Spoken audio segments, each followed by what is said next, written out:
Liberty fans, I think, can sense it right now. To go, inbound to Weatherspoon with one. Weatherspoon puts up the three. It's no good! The Liberty Flames are still dancing. Fan the Flame to the biggest victory in school history. Georgia to inbound, gets to the AC. Deep three, pull up. He banked it in! He banked it in! Shot at the buzzer. Good! It's good! It's good! It's one. Larry Blair, reverse layup, up and in, and he's fouled. Man, you talk about degree of difficulty. With two, Georgie at the buzzer. Got it! He got it! Darius McGee, a game for the ages. And Liberty wins 4 games in the Big South Tournament to take home the 2013 crown. Look at Bio Baxter Bell. 25 for Colin Porter. Holmes lead. Splash. Shiloh Robinson with an effort play. And Liberty keeps on coming. A huge basket by Kyle Rowe. Got it! Pacheco with the 3. Liberty, put your dancing shoes on.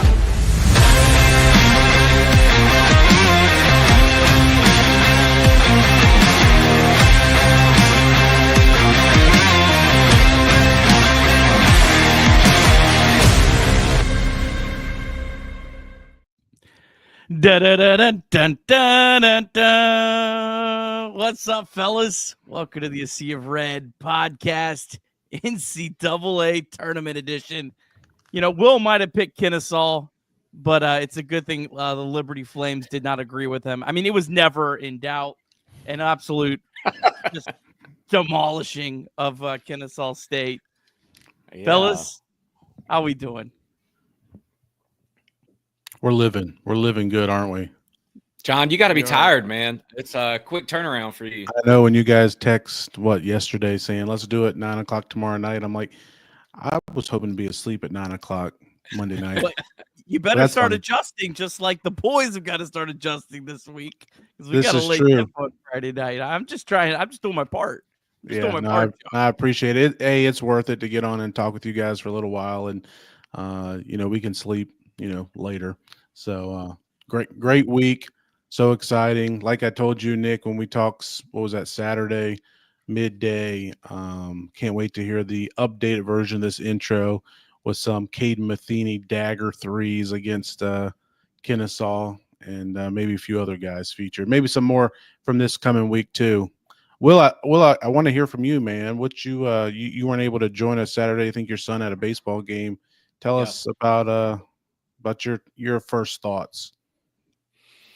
Man, well, I was pretty confident going into the game Saturday. I thought Kennesaw State was going to be the toughest part. I figured if we get past Kennesaw State, easy sailing from there. First half, Jacksonville State, little, we're in for another, close game. But, man, they just put it away. And, going back to listening to that intro and some of those calls from championship games, this one – there wasn't like a lot of those exciting things because Liberty just kind of controlled that game. Hats off to Coach McKay, all the coaches, the coaching staff. Man, what a big deal. Like if you would have told me, 10 years ago, we're Conference USA champions, I would have been like, yeah, and I'm 80 years old. I figured that would be so far in the future, but here we are. We're CUSA champs. 9th best conference or 8th best conference in college basketball. Before we go any further, I mean, it feels like maybe the easiest promo ever since Liberty plays at 10 p.m. on Friday night. Will, how are you going to stay up on Friday night? Just like I'm staying up tonight. Little ironclad right here, little bare knuckle espresso. Shout out to Joe Yacht for the mug, but powered by Alcova Mortgage tonight. Powered by Ironclad. That's how I'm getting through it. Ironclad coffee. Yeah, the official coffee of this week for sure. Be sure to check out the Ironclad coffee location in Lynchburg. And then, of course, online, ironcladcoffee.com. Get your orders in, all kinds of great stuff there. Shout out to them. Great supporters of A Sea of Red and the Liberty Flames. All right. Well, I don't know. I guess, John, what was your thoughts on the championship game before we move on to the NCAA tournament? Well, I guess we got to talk about that 1 hour weather delay with your good buddy from the Reds on the call. I'm sure you've had to listen to him for some weather delays, huh? Yeah, just a few. Yeah, no, I mean that was interesting. I'm not sure. Well, actually, I am sure because I went back and rewatched the both the Kennesaw and the Jack State games today. But it was really interesting because obviously there was bad storms. I'm not sure how much that was talked about throughout Liberty's channels, but it's a lot of bad storms. They were talking about tornadoes and wondering, Thursday and Friday was the games going to be played Saturday? Were they talking about maybe moving them to Sunday? So, I heard there's people I knew that were going to go to the games originally, but they decided to cancel their plans due to the bad storms that were forecasted. And fortunately, Huntsville didn't get it terribly. I know that some other parts of, the Southeast did in Alabama, Mississippi, Tennessee, but we did, it didn't even rain really. It did overnight, Friday night into Saturday morning. But during the day, Saturday, you saw me live. It was pretty clear. It was really windy, but it didn't even rain. I mean, I got into the arena for the women's game. It didn't even get rained on walking over there. So you did hear some thunder before, but I know we had some heavy rain then. But, fortunately, we got through the women's game. No issues, right? And obviously, shout out to the Lady Flames. We talked about them Saturday, but getting the championship, and they'll take on Kentucky on Friday at noon in Lexington. So, shout out to Coach Green getting back for the first time to the big dance since 2018. But then all of a sudden, I'm kind of doing my wrap up stuff for the women, trying to get that out right as the game's starting. They do their starting lineups, and then I see Ray Harper's out there like pointing to the floor, and I think they showed it pretty good on TV how it kind of portrayed. But then I was sitting next to a guy who was actually a radio guy in Huntsville for that championship game, and we got to talking. He's like, "I'm surprised it hasn't been leaking previously. Like it happens all the time, and that's normally a hockey team plays there. So when it leaks, it's no big deal because it just falls to the ice and it melts or it freezes. And so it's no big deal. But there was tarps. I tried to tweet some pictures out. There was a couple tarps already up there in the ceiling area, but I guess they weren't good enough, or maybe the water was flooding over the tarps or something. So they knew that there was a leak. Roof leak issue already, and then you just got that bad rain. But fortunately, it was only about an hour delay. I was nervous. I'm sure you guys were too. That was the game going to even get played? Would it be played that night? Would it be played the next morning? I heard a rumor. I think Nick, you had actually heard the rumor, maybe an 8 a.m. tip Sunday morning, because you had to, if you're going to play it, it had to be played the next day, if not Saturday night, because of Selection Sunday. And, then I'm sitting here thinking, like, I don't even know, like, I got to get back home, get to work and school on Monday for the kids. So fortunately we got it played on Saturday night. And, the guys were a little, I don't know if rusty is the right word, but just seemed like the offense wasn't clicking like it did most of the weekend, those first few minutes, first few possessions. And Jack State kind of, flexed their muscles a little bit, similar to the Kennesaw game. But then, Colin Porter, like, I can't say enough about him. Like, Cade Matheny gets all the love, and he should. Like, his performance this weekend, and specifically in that Kennesaw game, will go down in Liberty legend. Like, he's an all-time great for his performance, and he deserved tournament MVP. Everything that came his way. Talon Peters, 7 of 7, perfect from the field in a championship game. He's also perfect in the quarterfinals from the field, so he deserves all the credit too. But Colin Porter seemed like every time Liberty needed him, I think I said this to you Saturday, Nick, before the game, every time Liberty needed him in the Kennesaw game and every time Liberty needed him, even in the Jack State game, he was there, whether it was making a play to get his own shot, making a play to create someone else to get a shot, getting a stop on defense, playing against Woolley or even Pierre a possession or two. I couldn't be more impressed by what Colin Porter did, and you can't emphasize enough how important he is to this team. So it was just so much fun. I was glad we didn't have to sweat out the last 2 minutes. That would have been too much to take. But what a great day. What a great week. And it continues now into this week and into the big dance. And it's a lot I'm sure we can talk about that some. I'm sorry to ramble. I got so much that I want to say. But, you know, it used to be, and I asked Coach McKay about this last night after we found out it was Oregon. It used to be you had a week to kind of like digest the conference championship win. And, you know, but now you had 14, 16 hours, whatever it was, to go from winning the game to finding out who you're playing. And now you got 4 days before you play. So crazy turnaround. But man, what a great time. What a great time. Yeah, what a just incredible win, wild night, a night that you'll ever forget, especially if you were in the building like you were, John. But yeah, I mean, like what you said about Porter, I feel like he's just gone so far under the radar and been such an incredible piece. And I think we talk about like Caden Matheny could be that March hero that kind of has a great game and gets the national love. Well, Colin Porter could sneaky be the guy too, especially with his size. He'd be a great storyline, all that kind of stuff. Mm-hmm. So, you know, that's certainly something to watch. And I just the way that Liberty's playing offense right now is, I mean, I haven't checked the numbers. I would assume the last 6 games are the 6 best consecutive games offensively in school history. There's no way they play better, especially when you factor that every single team they played was a top 160 KenPom team. I mean, these aren't, there's no Central Arkansas in the mix there. These are all quality programs that were probably all fringe NIT teams. UTEP, if they wouldn't have had that terrible stretch, probably would have been in some postseason tournament. So the way this team is playing offense is unbelievable. You hope it doesn't cool off. Yeah. But I thought that kind of going into the tournament, they had a layoff, then they had a layoff after Wednesday, and it didn't, it hasn't seemed to have impact. But I mean, just some of the shooting numbers, like Taylor Peters' numbers in the tournament, shooting like 70% from the field.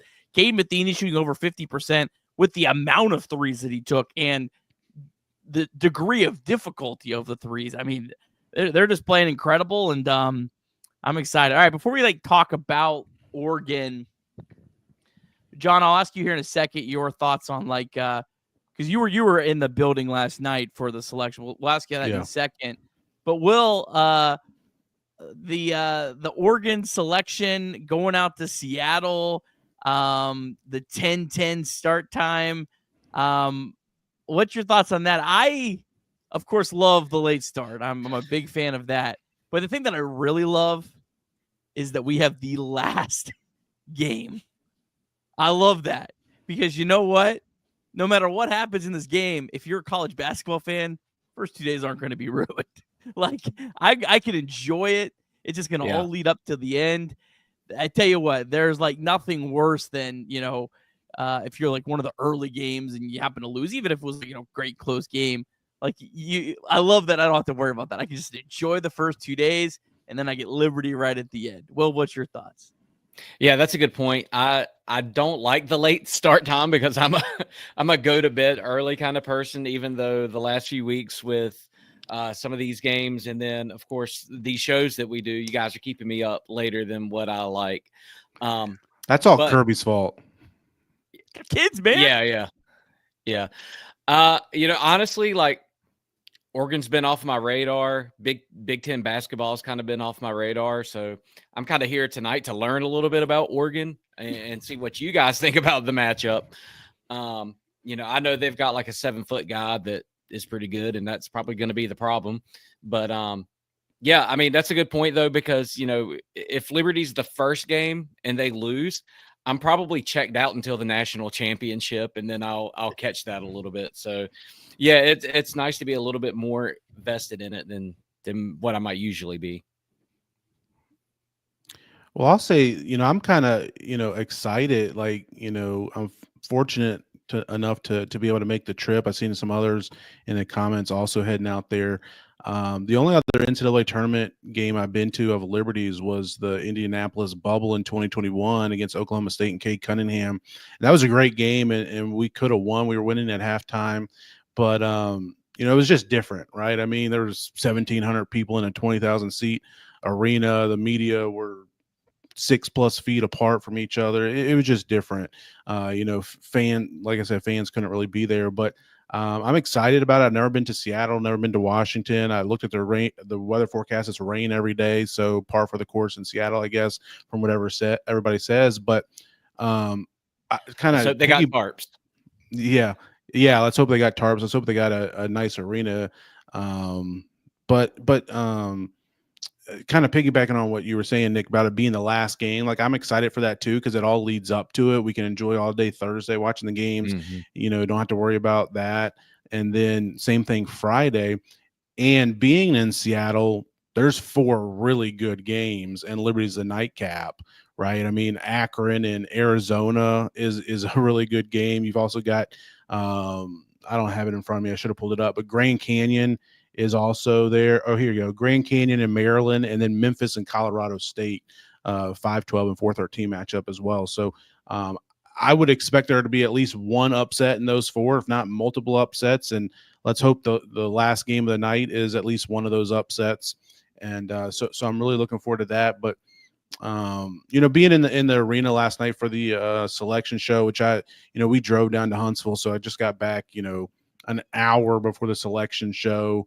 Got home, unpacked, threw some clothes in the washing machine, and went and got dinner and went on over to the arena. It was a lot of fun. There was a good group of people there, especially with most of the students on spring break or just coming back from spring break, and just seeing the joy in the coaches and players' faces and all the hard work they put in. And it was also kind of cool, like, you guys were probably the same way. It looked like that 5-12 in Denver, the first one.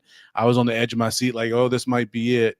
But it wasn't, and that was UC San Diego. And then the next one in Seattle, kind of it just seemed like we were destined for that one.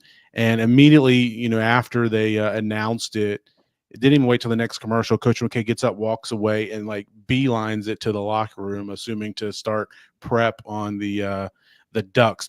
But Nick, I think we talked about it Saturday. This past week, Liberty was exercising demons in the conference tournament. I kind of tweeted about it a little bit. With UTEP it's been 3 seasons we've missed the tournament, right? Last year was UTEP, took care of them night 1. 2 years ago, we all remember that Kennesaw game. We took care of the Owls game 2. And 3 years ago, the first year we missed after 3 straight tournament bids, it was Jack State. I mean, we didn't lose. We lost to Bellarmine in the semifinals, but it was Jack State that represented the ASUN by virtue of the regular season championship and by virtue of beating us at Liberty Arena when they ended our 45-game home win streak. So we exercised demons all 3 games. And I think we got a little score to settle with Oregon as well, too. So let's hope we can continue that trend. All right, I feel like I wasn't prepared at all for, to talk about Oregon, but I ended up with like a full page of notes. So I guess we got some stuff. Stop me at any point, John, here if you have something you want to get to, but I'll just maybe try to break this down a little bit, talk about a couple of the different things that I've just saw from looking around, and we can kind of discuss how you feel about that. Let's start with talking about Oregon and their coach, Dana Altman. Really, really good coach. Now, I absolutely love that he said in the press conference, I haven't watched Liberty all year, Richie McKay. Now, I watched the press conference. He was a little more flattering after that, but he clearly had not watched a second of Liberty basketball. And I have to think Coach McKay, being the competitor that he is, that fires him up a little bit. So I love that. But Dana Altman is not just an incredible coach. He's an incredible NCAA tournament coach. Now, I think that stuff can be overrated at times, but man, the numbers with him don't lie. 15-8 in the NCAA tournament at Oregon, and he has one no contest. They got to advance over VCU because of COVID. The poor Rams. Oh, okay. But this is they were in the tournament last year, but hadn't been since 2021. So they've kind of had a little bit more of a dry spell than usual for a program that's been really good. The scariest thing that I found, 5-0 against double-digit seeds. They have yet to lose. But this is the first time they've ever been a 5 seed. So they've never played a 12, although they've been a 12 themselves twice, and both times they won. And both times they won, in the next game, they played the 13 seed. So they kind of had some fortunate paths. So this will be their first experience in a 5-12 game. They haven't lost, one of these games, so Altman certainly has them prepared. I guess, John, we'll start with you. Kind of what's your kind of thoughts on Dana Altman, just from kind of what you've seen and read so far? Yeah, I agree. You got to start with him. He's a legend. Coach McKay said last night that he's a surefire Hall of Fame coach, and I agree. I mean, he's I was looking him up some the last couple of days, and obviously I was familiar with him already. But adding to what you were saying, Nick, he is really good in March, right? I mean, they have not lost. They've won at least one game in the tournament every year they've been in it. Oregon with Coach Altman, including making it all the way to the Final Four. What was that, 2017, I believe it was. So I think it's 8 different appearances with at least one win. So they're going to come in and expect to win, as they should. I mean, they've also probably got a short bus ride. Hopefully there'll be a lot of University of Washington fans in the stands that will be supporting the Flames, as well as the other teams, Grand Canyon fans. Hopefully they'll support us too, as well as the other underdog teams. Also, even Arizona, like if they were to win, hopefully they'll stick around and cheer for the Flames in the upset too. So, but yeah, Dana Altman's a great coach. Obviously had a long tenure at Creighton as well. And, he's been around for multiple decades, lots of NCAA tournament appearances, lots of great talent. And it's going to, I felt like at many times this year, especially, I shouldn't say especially, but even in Conference USA, they're good coaches, obviously, in Conference USA. But there was a few nights that you just felt like Coach McKay had the other guy's number. Not to say Coach McKay is going to get out coach. I'd never expect him to get out coach. He's an elite coach. But Dana Altman's not going to be surprised by anything that the Flames do. So it's going to be a tough matchup from a coaching standpoint. And then they've also obviously playing in the Big Ten, being a team that's got the type of pedigree they do with the history they've had recently under Coach Altman. They got a lot of talent, which we can break that down further. But really looking forward to it. I think it's a game. Would we open as a 4.5 point underdog? I think it's kind of moved up to 6.5 or 7. Which I think that's a fair line.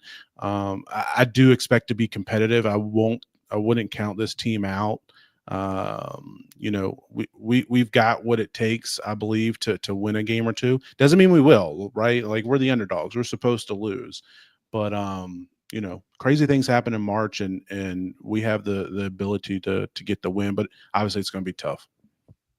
Well, what do you kind of think about kind of this matchup overall and kind of where they're at in the bracket? Well, we always look for the 12 seed to upset the 5 seed, and you go through the bracket and it's like Michigan, San Diego's that's like the darling that all the bracketology shows I have watched on ESPN and CBS the last couple of days and podcasts. That's who everybody is saying, like, that's the definite 12-5 seed. But I think the big question is going to be, is this hot shooting and offense going to be a Big Ten team? I was just getting ready to look up Oregon's schedule and kind of see how they did, because according to KenPom, like, the closest Big Ten teams to us are Penn State, USC, and Iowa. So I'd be interested to see how they performed against them. Maybe kind of give like a similar look at, I know we're different teams, but as far as the rankings go analytically, those would be the closest teams to us. Only beat Penn State by 1 point. Yeah, they beat Iowa by 2. Penn State made 8 threes against them. That's one thing. They're really good defensively against the 3.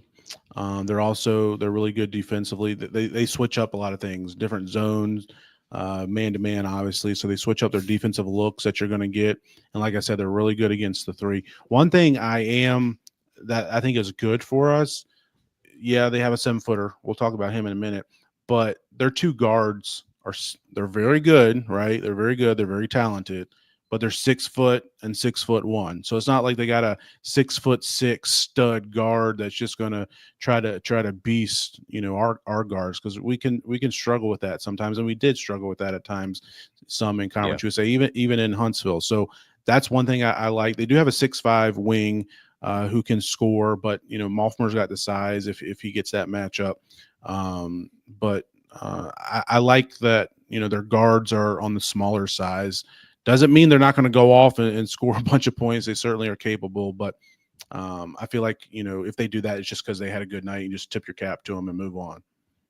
Yeah. And for their size, they're not necessarily great defensively around the rim. They I think we're like 170th in 2-point field goal. So doesn't mean Liberty's going to have a ton of success, but they haven't, the teams have have shot pretty well and been able to score around the rim. So it feels like when Liberty is able to score around the rim, it makes the 3-point game so much more dangerous for this team with kickouts and especially with just the way Cleveland's able to work. So it'll be interesting to see kind of who Oregon tries to take away early in the game. Do they try to take away Cleveland? Do they try to take away Porter? Do they kind of let Cleveland roam around? That'll be something interesting that I'm kind of watching early to kind of maybe see how this game will go. Yeah, I feel like, the lazy thing to do is, maybe it's not lazy, but Matheny, right? I mean, he was conference tournament player, MVP and second team all conference. Peter's still technically our leading scorer, but I feel like, the first thing to say, hey, we're going to put our top guy on Matheny and shadow him all over the court and try to, maybe put a bigger guard on him and keep him from scoring. And, but we've seen that a lot this year in conference play. And that's where, having a guy like Talon Peter can really help out. That's what I love about this team so much is it's not, again, no offense to Darius McGee. Love Darius McGee, greatest player we've ever had, but it's not a Darius McGee one-man show, right? Like, if you take a Caden Matheny out of the game, we've got a Colin Porter can step up. We got a Javon Moffmer that can step up and score. We got Peter, Zach, obviously, so we got some guys. Owen, he can go for double digits as well too. So we got some guys. So I'm not worried about that so much. Of course, would love to have Caden go off like he did this past week. But I agree with Will. The key for us is knocking down shots. That's how, mid-majors, Cinderellas are made in March is a 3-point shot, right? If you go back and look at so many double-digit teams that pulled off upsets and maybe went on some nice runs, it's because of the three. Because they're typically outsized, they're typically outmatched in the paint. And I mean, that's been Liberty all season, right? Even in Conference USA for the most part. So we got to knock down some shots. You can't have a cold night. But again, we're playing our best basketball, best offensive basketball that maybe we've ever played, like you were saying earlier, Nick. So just got to keep that going for at least one more night. And on the flip side, Oregon's one weakness is 3-point shooting. They just shot 4 for 19 against Michigan State in their last game. That was the Big Ten quarterfinal loss, 171st in the country. So, look, if Oregon puts up a 4 for 19 performance, no reason to think they will. I would expect them to shoot better than that. But if they do, and Liberty shoots, 40%, it could cover up a lot of flaws in the rest of the game. I mean, Oregon could flat out dominate a lot of the rest of the game. And if Liberty's banging down threes, Oregon's not, it can really cover up a lot of holes. So we'll see. I mean, this Oregon team is, they're a really well-balanced team. Like, they're good offensively. They're good defensively. They're good at just about everything. The good news for Liberty is they don't have, like, any player. I don't know, maybe it's not good news because Liberty's played well against NBA talent before, but they don't have anyone on an NBA draft board. I looked at the latest draft board. There wasn't anyone in the top 60 from Oregon. So, but Mississippi State had a guy, I think, that went 15th. So it's not like that necessarily means, the world in college basketball. But yeah, and this Oregon team's playing good too. Outside of that Michigan State game, they were 8-1 in their last 9. Now they did need overtime to beat a Washington team that's sub 100. But they're playing good. At Washington? That was at Washington, yeah. Well, good. Maybe they don't like playing. That was in overtime. Yeah, that's true. Yeah. That's a tough gym to play in. It's a really weird gym. I don't know if you ever watched a game there. It's they got some maybe it's just weird because of the camera angles, but it looks way different than any other probably Big Ten or Pac-10, 12 school back in the day. Yeah, but that's what I was going to say, Nick. You kind of took the words out of my mouth a little bit. They've been a little streaky in conference play. They lost 5 straight earlier on. fell to 5-8 in the Big Ten, and maybe we're looking like, oh, we're not going to, make the NCAA tournament. But then they reeled off 8 straight going into 7 straight going into the Big Ten tournament. And they got a first round bye, second round game that they beat Indiana to get to the quarters, where they lost to the 1 seed Michigan State by 10. So they are playing a lot better, but they have been a little streaky. So that's something to think about. But we kind of talked about it. Nate Biddle's a guy we got to talk about. He's their 7-footer. Leads them in scoring, leads them in rebounding, leads them in blocks. He's averaging over 14 points a game, 7 rebounds, 2.5 blocks. So he's going to be he can also step out and shoot the three. He's not a great 3-point shooter. He won't put up a ton, but he can shoot them at about a 30% clip. So, he's got some game, got some skill. Coach McKay, 5 minutes after the selection, was talking about he's one of his favorite bigs in the country to watch play. So, he's familiar with them, but that's going to be the biggest key. Like, we obviously do not have that size, that length on the interior. How are we going to account for that on both ends of the court, right? How are we going to try to stop him on offense, so he doesn't just get in the paint and just dump it to him, get Owen in foul trouble and just carve us up. And then on the other end, like, how can we neutralize him just clogging up the paint? Because we know Owen and Zach are not the greatest 3-point shooters. So a lot of the Conference USA teams would always have at least one of those guys that were defending them sag off into the paint. So you would assume that's what they're going to try to do with Biddle, just have him hang out in the paint and dare one of our guards to drive in there. And, while at the same time not sagging off a 3-point shooter. So, how does Coach McKay, game plan against that? I think at the same time, he's got to defend us too. So maybe you go to 5 guards, and put 5 3-point shooters on the floor at one time for at least a stretch, and to see how they react to it. We have the flexibility to do that, but that's the biggest key. Like, we have to find a way to neutralize Biddle enough to make it where we can get into a flow and into a rhythm on offense, and then make it where he's not, just destroying us on the offensive side. McKay has been very good this year at making halftime adjustments as well.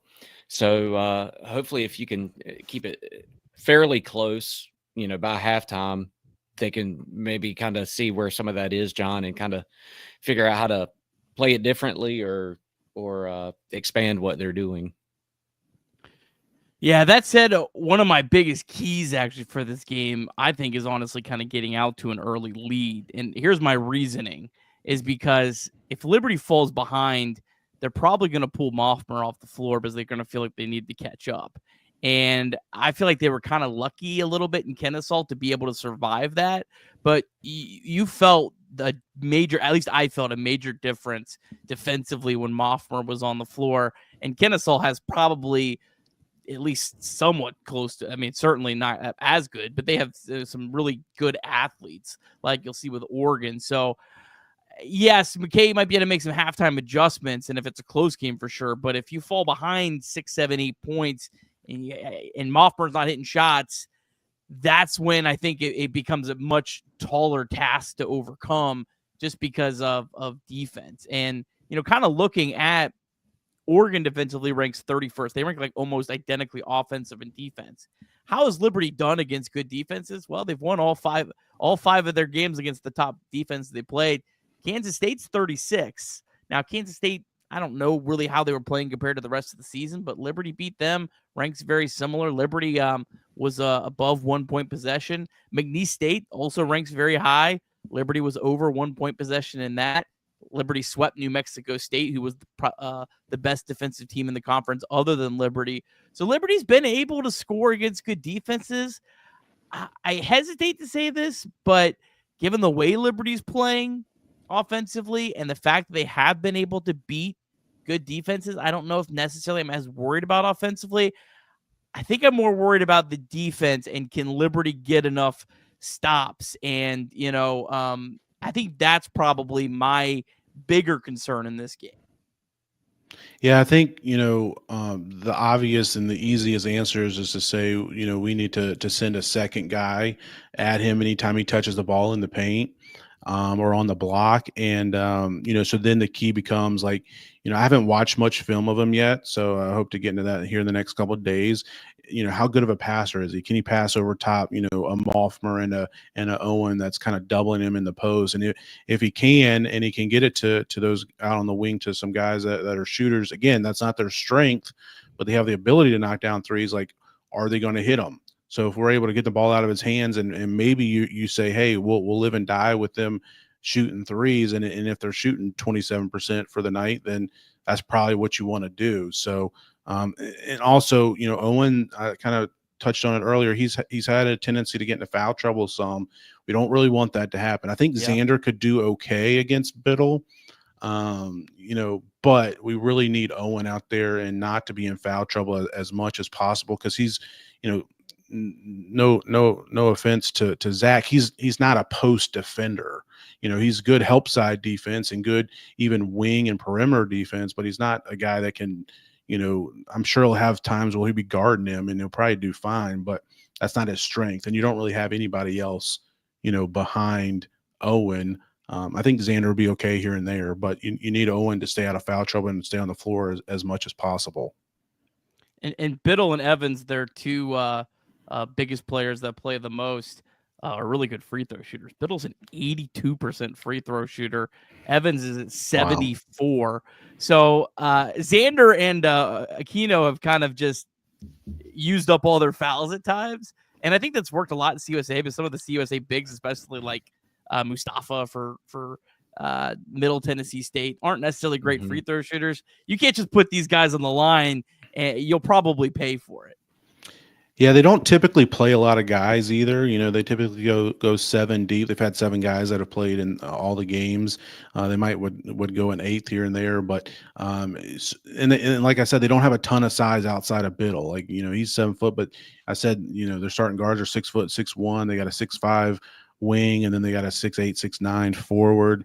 I think they bring another 6'1" guard and 6'5" wing off the bench as well too. So not a ton of size. And maybe we can get Biddle in foul trouble, right? Maybe if you can get him in some of your actions on offensive side, coming off to try to help on a Caden or Talon or somebody like that, and we can pick up some cheap fouls on him and put him on the bench, because like I said, he's the biggest key. Like, he's the biggest difference maker.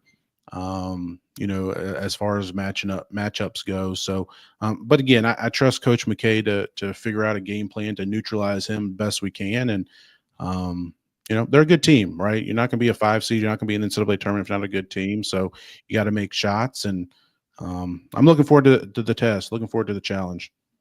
They do put teams on the free throw line. I'm not sure if that's great for Liberty, but they do foul. They must foul a little bit. I don't have the fouls in front of me, but they're 299th in free throw attempts per possession against them. So that's good. I had a question here, and then we'll get into some final thoughts. The question I thought was interesting. Good question about who's a player or players that you think Liberty can exploit on both sides of the ball. I'm not going to pretend like I watched a little bit of film. I can't break down film. I've never tried to pretend anything like that. So what do? I go to a statistical analysis that can tell me something, and you take it for what it's worth. Now, these defensive numbers, especially individual on players, take them with a grain of salt. I don't think they're Bible or anything like that. Well, and it's also, you got to factor in, which I know they do a little bit, competition, right? I mean, they're not playing in Conference USA. They're playing in Big Ten against, I don't know how many Big Ten teams got in the tournament, but several. Yeah. Evans is a very, very good defender. Ranks very high, probably one of the higher in the Big Ten. The best matchup probably for Liberty is kind of favorable. It's Keyshawn Bartholomew, I think is how you say his name. He ranks as probably their worst regular, and he's the guy that you would think might be matched up on Caden Matheny. So maybe they'll do something completely different because of that. I mean, they know that too. So he's one, and then how does Bamba rate defensively? Pretty slightly above average, not great. The other one that actually ranks below average of a regular is Supreme Cook, who was the 6'9". Yeah, he's like their eighth man. He may or may Has not play. Has he not been playing much? He's gotten time in 30 games, so he's played most of the time. But I don't think. Yeah, it's very limited. Like, yeah, it's wild because Altman consistent. mentioned him in the press conference, which is why I thought of him. Yeah, I remember him saying Supreme, like he was talking about him. So I mean, he could certainly play, but he has not played. He's like their eighth man. So I wouldn't expect them to put Bartholomew, or however you say his name, on Cadeney's 6'1" guard. Probably Bamba is the guy I was thinking. He's 6'5", their wing. He's a really good scorer too, really good player. I'm not sure. Again, I haven't watched much of them yet, so I'm not sure if that would be the matchup. They've also got Shellstad. Coach McKay compared him to Peyton Pritchard, who played at Oregon, and I think he was on that Final Four team, and now he's with the Celtics. 6-foot guard that can shoot it. And it's also interesting. I know Oregon's probably not a hotbed of college or basketball talent, but Shellstad and Biddle are both Oregon natives, so they stayed home and have been there their entire career. So that doesn't happen a lot, but I think it's not a terrible matchup for us. Like I would have really, like, if we were playing up against somebody, I say Cade Cunningham, his first name comes to mind because that's who we played last time, but somebody that's like 6'8", 6'9", that's a perimeter player. Obviously we got Moffmer, but if you've got two guys like that from a Big Ten team, like I would really be, having nightmares type thing. But I think it's a decent matchup for us. Would have loved Memphis. I think I would have liked Clemson more too. I know everyone's saying Michigan's the trendy, but Golden still gives me nightmares. Just how much he just absolutely carved us up last year. So I want no part of a rematch against Golden after seeing him last year at FAU, and Dusty May too. That combination is not something I'm prepared to watch again anytime soon. One other note that I had, and we'll get into some final thoughts and wherever else you guys want to take this show. Something interesting that I did not expect when I was kind of looking at board. I was like, oh, this is going to be a very experienced March Madness team. They're not. Bamba, this is his first NCAA tournament game. Several other ones. Last year, they made it to the second round. That was their first taste. They have another starter that played on like a limited bench role as a transfer. So they do not have a ton of NCAA tournament experience. Obviously, Liberty has virtually none other than Xander Yates and Josh Smith on the bench. That's unavailable. But it's not like Liberty's playing a team that, has been in 4 straight NCAA tournaments that's all stuck together, although I'm not really sure that many of those actually exist in college basketball anymore. But even transfer-wise, they're not playing guys that have played for other places in the NCAA tournament. So they're going to, have some NCAA tournament nerves too, just like Liberty. Well, boys, let's just cut to the chase. I mean, you've got your brackets filled out. Who do you got advancing? I mean, I'm going to pick Liberty in the bracket. I mean, okay. I don't care if we were a 16 seed. I'm going to pick Liberty in the bracket. I'm not Satan. That might be stretching a little bit, Nick, but no. I mean, I got Liberty, but it's a toss up, right? Like, I mean, I seriously think that like I said a minute ago, it's not a bad matchup for us. I wouldn't be shocked if we won. I like our chances. I like the team. We're playing good basketball. Obviously, I trust Coach McKay to have a great game plan, and I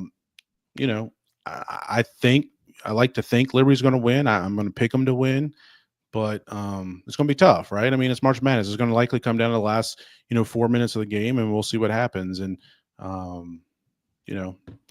it's going to be fun. I can't wait.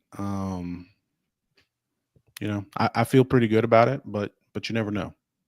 We have a 35% chance of winning according to KenPom. I think that's pretty fair. Maybe it's to be 30. Maybe it should be a little lower than that. I think Liberty might be getting a little bit of the benefit out there, but it's at least a 30% chance in my mind. It just comes down to who hits more threes. I mean, that's what most of these college basketball games come down to. So, like, I mean, if it was like a 7-game series type thing, I mean, this is one you would expect to go at least 6 games. Like Liberty's going to win a game or two, and if they're hot in game 6, maybe it goes to game 7, and maybe you can steal one there. So, that's kind of, I agree, 35% chance. I think 35 is perfectly fair. I don't think I put it less. But I'm a homer. So I like it. Will Mr. Kennesaw, what do you think? Yeah, I mean, I picked Liberty. I mean, I don't think I finished making my point earlier about we always expect the 12 seed to beat the 5 seed, or at least we kind of have come to expect that's going to be the upset range there. But I mean, there's a lot of good 12 seed versus 5 seed matchups in this tournament, and not all the 12 seeds are going to win. But I've got Liberty moving on, and that's a homer pick. Yeah, it's kind of funny. Some of the things I was looking at today, I was comparing it to Oklahoma State in 2021, the last time we were in the tournament, and some of the numbers are comparable between Oklahoma State and Oregon. Obviously, they're different teams and different personnel, and they don't have a Cade Cunningham type, and they do have a 7-footer, which Oklahoma State really didn't. But they seem pretty comparable, and I feel like they were a 4 seed, right? And Liberty was a 13 that year, and I feel like that Liberty team, we're better than that Liberty team was in 2021. Not taking anything away from those guys. They're obviously really good. Elijah Cuffey was an elite defender. That was kind of the first breakout year for Darius and Kyle Rode, I think, in Shiloh. They were sophomores in. So Chris that Parker, was crazy Chris underrated. Parker. Yeah, he was as our point guard too. Yeah. So I mean, that was a good team. But I think this Liberty team is better than that team. And if you remember back to 2021, that game we were winning. Like I said earlier, we were winning at halftime, and a couple plays go our way down the stretch, we might have pulled that one out too. So I could see that being a very similar game this year. And if Caden or Talon or Colin is on, like we've said, hitting threes, then I really like our shot. Like, I mean, if Talon goes 7 for 7 from the field again and makes multiple threes, we're likely playing on Sunday. I tell you what, I don't want to get too far ahead of ourselves. I think Akron has a real chance to pull off an upset. I think that's a top 100 team. So I'm not saying it's possible, but if you've ever, you watch this tournament, there's a lot of 12-13 matchups in the second round. It happens probably every 2-3 years that you see that. So they're playing Arizona. I know Arizona just looked really good in the Big 12 tournament, but that Akron team is sneaky good. Probably like in terms of like the best 13s, I think Akron's the best 13 of the group and has the best chance of pulling an upset. So maybe we wouldn't like Akron, but I mean, obviously, if you could play a 13 seed for a chance for a Sweet 16 berth, you would obviously take it. All right, any final thoughts? Oh, well, I was just going to say, and then we go to Newark and take on the Blue Devils. No, they'll lose in the second round. They'll lose to Mississippi State. Hey, wouldn't you love that rematch in the Sweet 16? If we honestly like, who cares? I don't even think I knew who the 1 seed was. I was looking at the portal, the 2 potential games, and you get to the Sweet 16. I don't care if we're playing the 96 Bulls.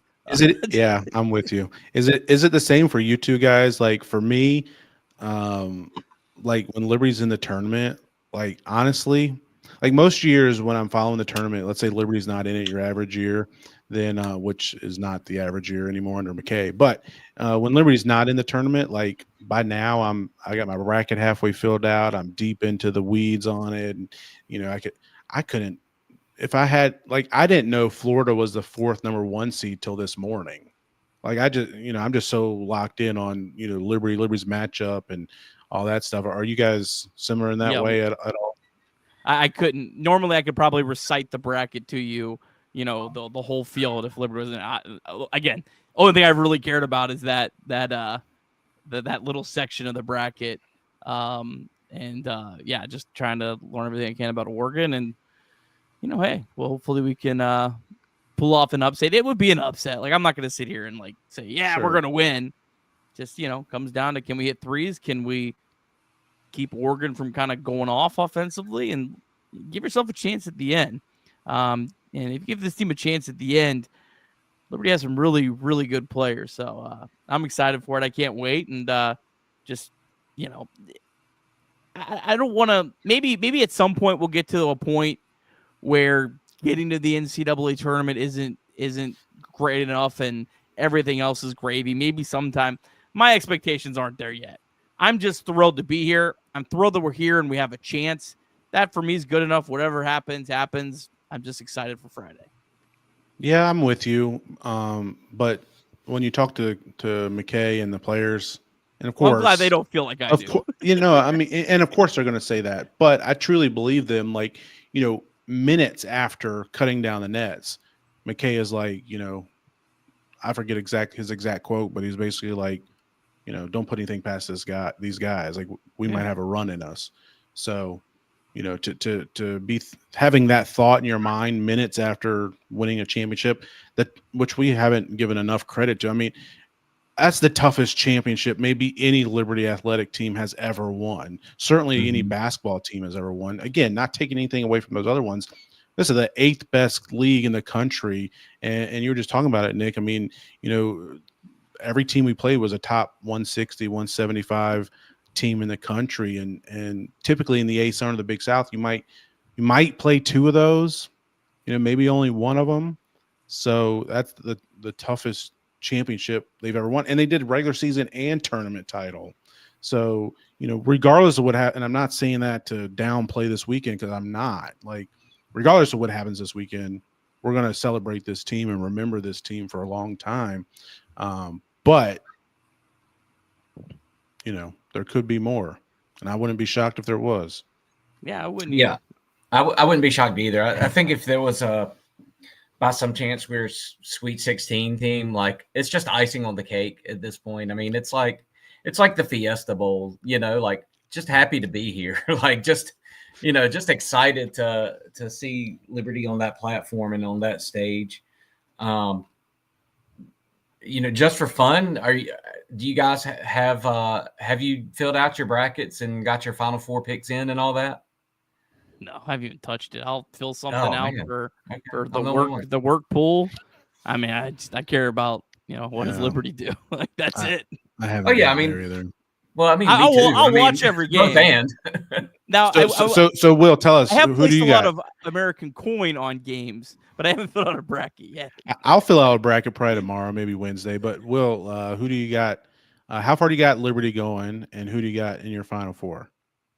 I've got Liberty in the 32 round.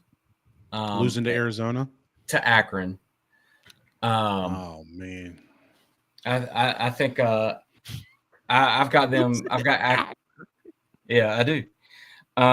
Hey, I'm on a roll here with the bad picks, so let me have that when it works out. That's the only result that I could actually get mad about this weekend. I know. It's like if you would have said we lost to Arizona, I was like, okay, I respect it. Yeah. I mean, I've got Houston winning the championship, so okay, that's where I'm at. Houston's burned me too many times. I think I might go. I don't know what. I'll give you my bracket strategy as someone who's won a couple of these. What I do is I don't know. We're probably want to see it. I probably shouldn't say this, but you know what? I'm a man of the people. So what I do is I go on any odd sites. All right. And I go, who in like the top 4 odds do I think is going to be the least picked in my pool? You have to kind of know your personnel here. Sure. So it's good to be asking around, these questions. Hey, who are you picking to win it all? Pick whoever has the least amount. And then you know what happens? If you're the only one or one of the only ones to pick, it doesn't really matter what you do in the rest of the bracket. You'll win. So that's your best way to win one of these. Who did I win on? I went on Virginia, because no one picked Virginia because they just lost to a 16 seed. They can't win, but they have the 3rd best odds. No one else picked them. I did. Palm loved them, so Nick Kirby loved them. Well, yeah, but again, it's not the favorite, the best one that it's one of the top 4 because it's a crapshoot. Sure. Pick the one you think is the least. Whoever I think that is, that's who I'll pick. But I'm going to say Duke, Florida I feel like Florida's they're playing so well that I feel like teams that are playing that well, it never works out. But that's who I think. They're on the opposite sides, right? I have no idea. They're the number 2 and 4 teams, right? So yeah, I guess it would be. One thing that I'll fill out a bracket too, and I always do. It's so much fun. But one thing that our friend Richie Longshots has gotten me on to starting, I think last year, there's the NFL Survivor pools, right, where you pick one team each week, and can't repeat that same team twice in the season, and whoever makes it to the end, survives, wins. Well, they do that in the NCAA tournament. It seems easy. I played last year. It's not easy, but you have to pick one team each day. So starting Thursday, you pick Duke. You can pick Duke, but you can't pick Duke again. Oh, so you want to pick So if you pick like a 3 or a 4 seed that you feel really confident on, and then you do it again on Friday, Saturday, Sunday, etc. I didn't get out the first weekend. I might not have got out of the first round last year. I don't remember, but so you want to pick like Iowa State in the first round, somebody like that. Yeah, sure. Somebody that you feel really good about, but not Duke or Arizona, not Arizona, not Duke or Auburn.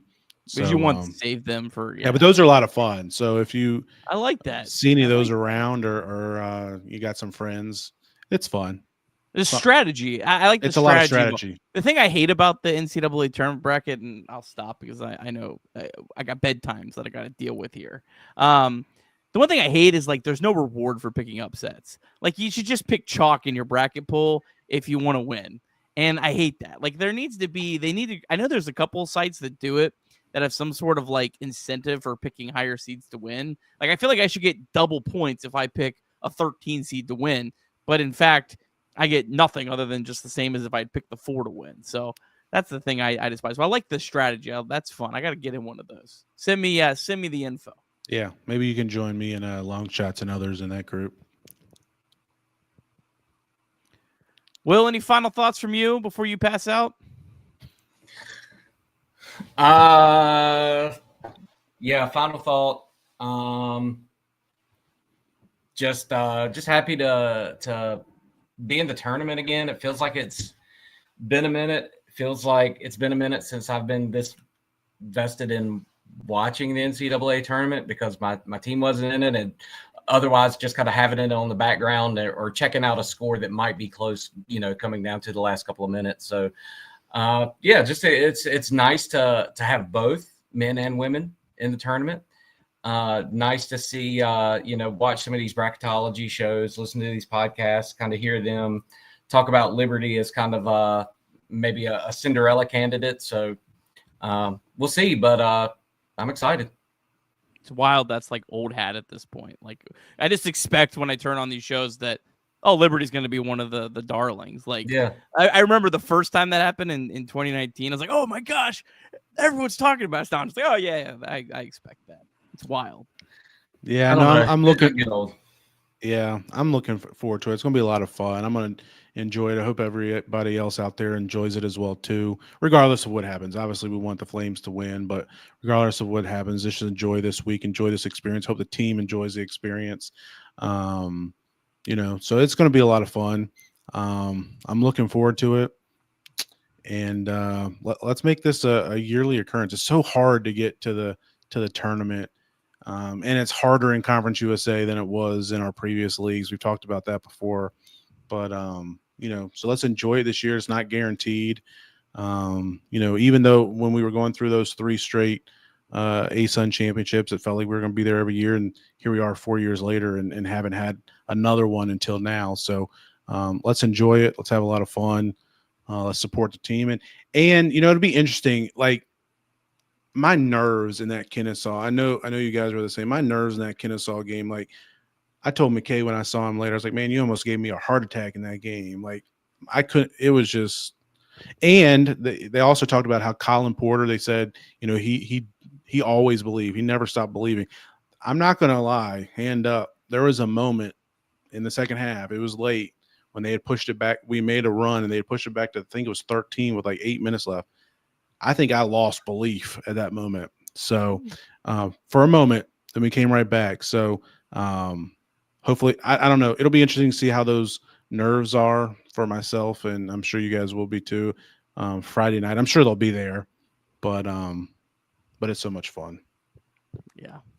All right, I think that's a good spot to wrap this up on. Appreciate everyone tuning in as always. Also, shout out, want to support the Lady Flames against Kentucky. Looking forward to watching that matchup too this weekend. All right, go get some Ironclad coffee so you're ready to roll this week. Jason Porter Real Estate number up on your screen. If you have any real estate needs, Jason Porter, the best guy out there for all that kind of stuff. Be sure to give Jason Porter a call or shoot him an email. All right. Have a great day, night, evening, whenever you're watching or listening to this. Go Flames.